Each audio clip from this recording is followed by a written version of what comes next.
Alright, I suck at talking. I super self conscious. I hate my voice. I hate how there's like no color. No, I'm very monotonous or monotone, however you use that word. I don't know what I'm doing with my hands. That's why I have this mic just dangling around, which is probably gonna make the audio jump. But hey, I'm learning. Um, this is like my 800th time recording this because I am super self conscious, as I said. But hey, I'm gonna just run with whatever's gonna go on here. Anyways, I want to talk about anime, and I also want to do something with my Mal because I want to start with something to organize in my life. Even if it's small like anime, I still want to organize something, so here goes it. Oh, and I also suck at sharing opinions because I'm scared of any uh I guess negative reinforcements or whatever because conflict, those aren't fun. But I guess speaking of conflicts, I'm just gonna start one. Dragon Ball Z Kai sucks.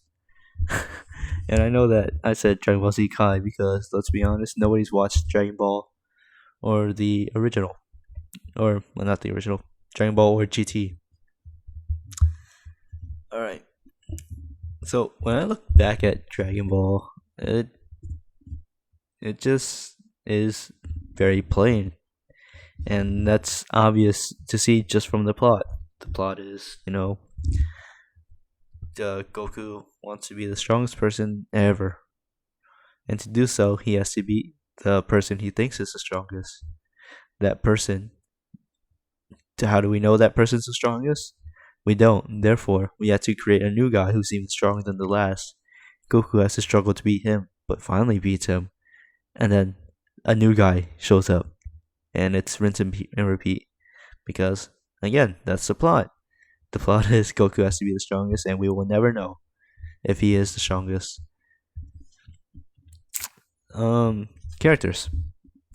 I think characters are so important to a story. In fact, I've watched some absolute garbage just because I love the characters. In Dragon Ball, characters don't exist. It's only Goku and Vegeta, and I don't care about either of them. Vegeta, albeit, did have a pretty good arc of a bad guy who not necessarily tossed his pride, but understood what his pride meant throughout the series and his relationships with others. But then there's Goku, who is an awful protagonist, an awful character in general. Um, One of the main arguments that Goku has is, the world doesn't change Goku; he changes the world. Blah blah blah, and that fits the flat character arc. But in this case, that doesn't mean anything. So, the flat character arc is essentially, there is no growth or development in the character. And does that make the character bad because he doesn't develop? No, I think that's a super, I guess, misunderstood concept of writing of how a character needs to develop in order to make them good. In fact, my favorite character, or one of my favorite characters in anime, is Luffy.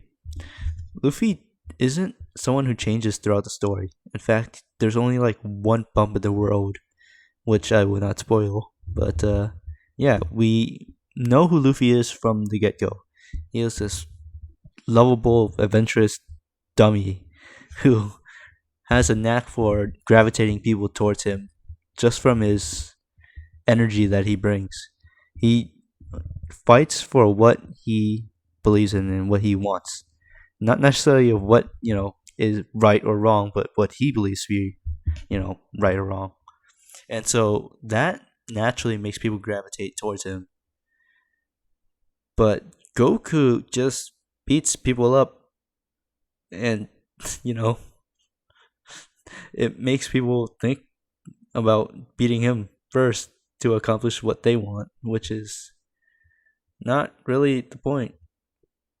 Um, and just to touch on that, the people who do want to beat him up and you know have their, I guess, plot make into, or their part of the arc, coincide with Goku's, is that they're all villains aside from Piccolo and Vegeta.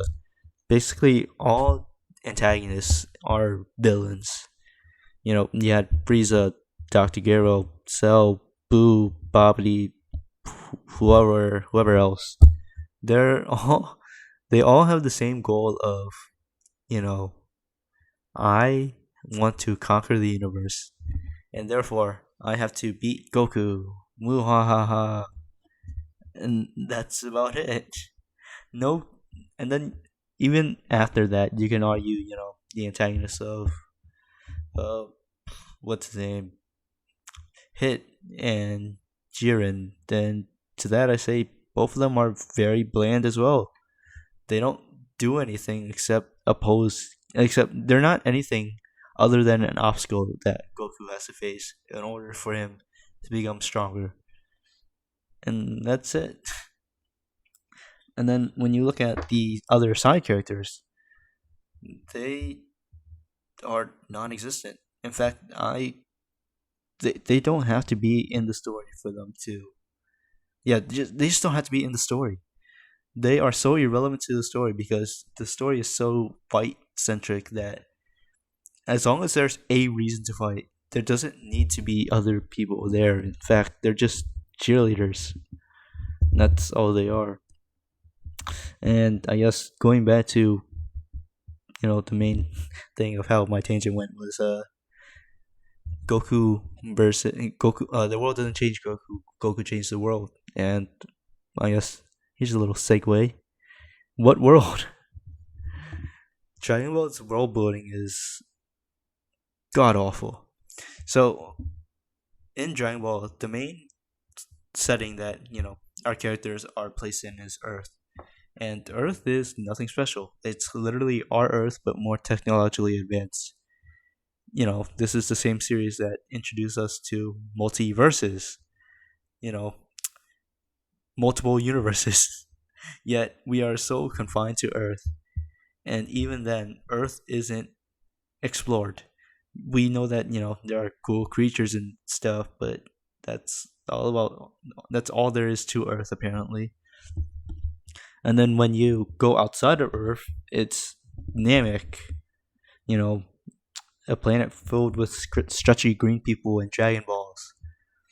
And then you have whatever planet the Saiyans are from, which is a warrior race, at which, that planet did actually have some semblance of culture, identity, and like substance to it.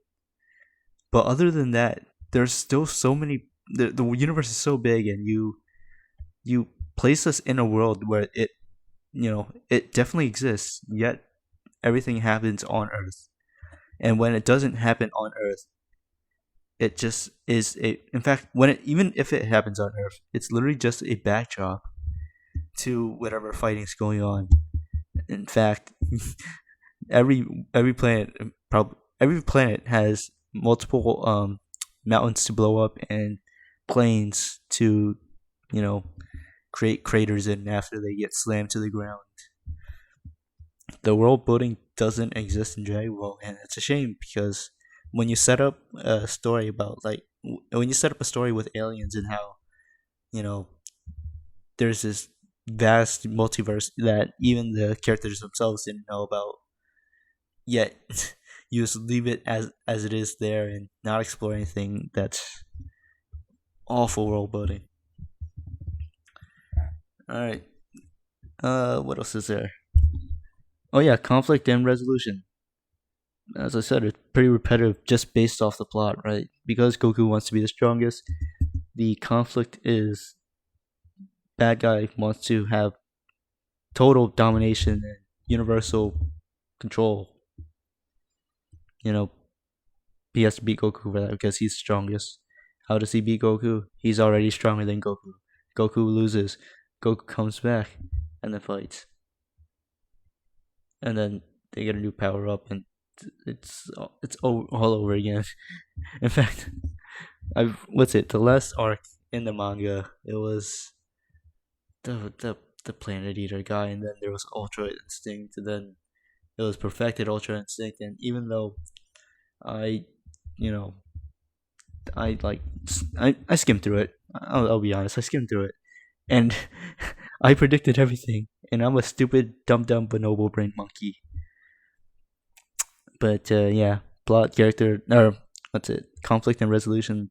It's literally rinse and repeat. It's nothing special, and it's super boring. Um, yeah, that's about it. Uh, let's end on positives because I like positives. Positives are fun. So the positive for Dragon Ball for me is that it there's no denying that it set up a blueprint for shonen, even to our the modern shonen, right? Like the formula that it has set up since however like 20, 30 years, it's classic. Another positive is it knows what it's doing, right? like it's just two guys screaming and fighting and blowing stuff up. Like it's something that's easily digestible, and it knows its audience. It knows that that's all the audience wants, and so it just caters towards that. And there's nothing wrong with that, right? So yeah, in fact, I like Dragon Ball because it's so easy to watch. Like I don't need to do anything else. I think the subtitles and I don't speak Chinese, but the subtitles are useless because you're just watching for the action. Um, Overall, that's a 4. It's just bad.